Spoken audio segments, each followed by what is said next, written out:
This is Beasley Knob. We're on the Young Harris side.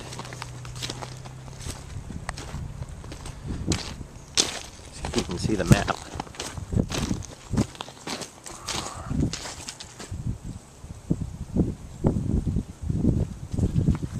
This trail here goes all the way through the mountains, up over there, and up over that mountain, and ends up pretty much in Blairsville.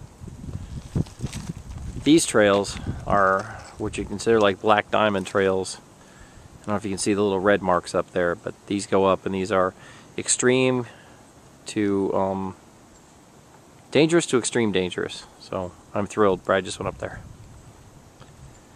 And then that's how we get in here.